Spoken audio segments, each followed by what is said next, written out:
I'm going to show you how we run a motivated seller PPC campaign that generates over $1 million in revenue from flip and wholesale deals. In this video, we're going to break down the budget you need, the market size population, the lead volume, the lead costs, the team that you need, the sales process, the key challenges, how we optimize the campaign, and everything else under the sun that you'll need to make $100,000 a year, then $500,000 a year, all the way up to $1 million a year using only Google Ads. Google Ads, also known as PPC or pay-per-click marketing, is the marketing channel, right, where motivated sellers would then go to Google, they'll type in something like "we buy houses," they'll click on the ad there, they'll go to your website, fill out the form, and you're basically paying Google whenever someone clicks on your ad, right? That's the strategy. And the leads are really high quality because we're only targeting people who are intending to sell their property to an investor. So if you want to make $100,000 a year from this channel, you only need a budget of a couple $1,000s a month to start, right? And it really depends on if you're flipping or wholesaling or what that mix is. Because if you're doing flips, you may only need 2 or 3 flips a year to make $100,000, right? So you won't need to spend a lot of money with pay-per-click marketing. In terms of market size populations, we don't work with anyone in a smaller market size than 250,000 people. That's because if you're hiring an agency and you have to pay a fee, it really doesn't make sense. You're not going to get a lot of volume at a population below that. Ideally, we recommend doing at least 1 million population size. With PPC, like I said, the leads are really high quality. Our average deal profit among all of our investors is about $30,000. So you can do 3 or 4 deals a year and still make a fair amount of money. Your average cost per lead is going to be somewhere between $150 and $500, depending on the price point of your market and how large your market is. Usually investors who are running this type of campaign, this is their number 2 or even number 3 marketing channel, and they're getting most of their deals from either direct mail or cold calling, maybe even SEO if they've been doing that a while. But this is not usually their only channel to get deals.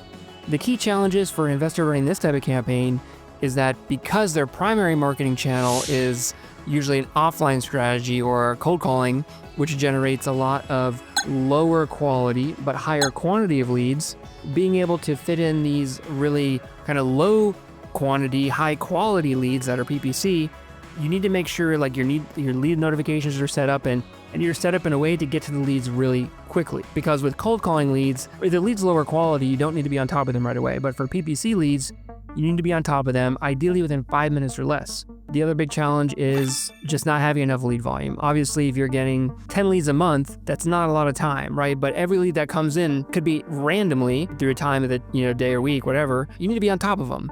So you're kind of at that point where you're still making money, but it feels a little inconsistent. Basically, when we're running the campaign, we're just trying to make sure the website has a good conversion rate and the cost per lead is at an affordable cost for them, right? Because their revenue is going to fluctuate up and down, but we want to make sure that over a 6-month period, they have a good ROI and they're profitable. Okay, moving on. So what's the difference between this and a campaign that generates $500,000 a year in revenue?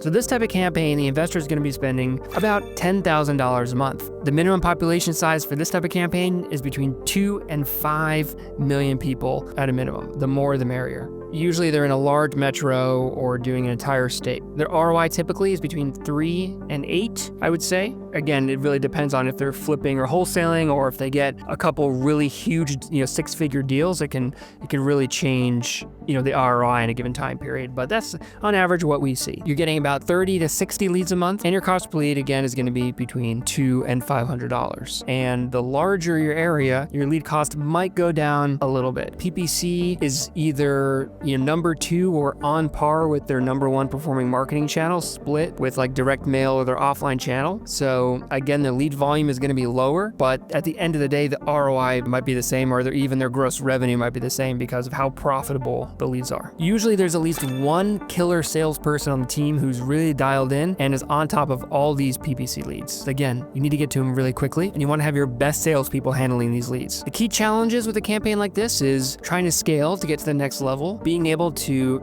expand their disposition ability. So, in order to add new markets in, you need to understand the market, comping, and, maybe getting contractors and all that kind of stuff. So just being able to build out your systems to acquire and dispo properties accordingly is the biggest thing. Potentially as well, still not getting enough lead volume in their given market, right? Because now they're spending a fair chunk of change, and the results will be more consistent than a campaign getting 10 leads a month, but it's still gonna be a little up and down. But we're also gonna focus on lead quality, because now you're getting a fair amount of leads and you're able to optimize for lead quality. So we can put more money to the keywords producing the best leads and the deals and strip away the rest. The more data you get with a campaign, the easier it is to optimize and the more opportunities you have to really optimize and hone in that campaign. That's one of the great things about PPC that you can't do with any other marketing channel. There's like so much data that we can use to really dial in a campaign. That's why over time, it should make you more and more money. Finally, what does a campaign look like that generates $1 million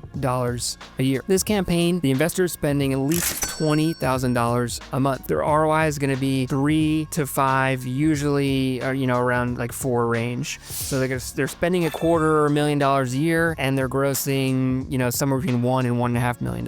Minimum population size is 8 million people. We've never run a campaign doing this type of volume in a market smaller than 8 million. You're getting between 100 to 200 leads a month, and your cost per lead is actually gonna be lower than these other campaigns, right? Dispoing is mainly wholesaling. They have an extremely dialed in process, a dispoing and having a huge buyers list, and they really know how to maximize their wholesale fees. They probably have the largest network in their market. They have multiple acquisition agents on their team to handle all the inbound leads, and they probably have an entire staff of at least 4, maybe 8 or 10 people on the team. This company is doing multiple millions of revenue a year. Now, how we want to optimize this campaign is do, again, everything else we do with the other two, but in addition, there's some cool things we can do. So we can optimize by ROI per county.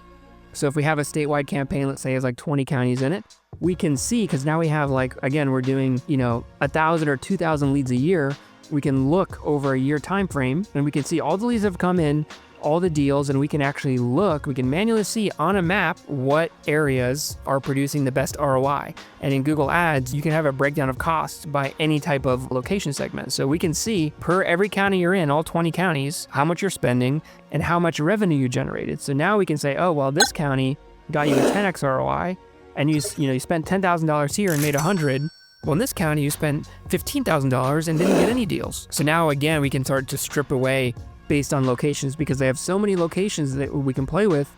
We can start to add and remove some. It's really cool. We even can look at the days of the week the lead has come in, and we can see what is the average ROI of a lead that comes in on a Sunday versus a Thursday, right? Because we had an investor come to us and say, my sales guys aren't working Sunday. Maybe we should turn the leads off. Otherwise, it's going to take too long, and we're going to lose out to competition. But when we actually ran the data for it, Sunday was the number 3rd highest ROI day. So I think it's because the competition also isn't working Sunday, and just for whatever reason, Sunday is working well. So we said, no, we're not pausing anything on Sunday. If anything, I think Thursday was the worst day, but still, you don't want to pause the ads. So if you're interested in seeing what kind of revenue you could do in your market specifically based on where you're at and maybe what other systems you need to have before you start PPC, you can schedule a call with us at the link below and we'll walk you through all of it. See you in the next video.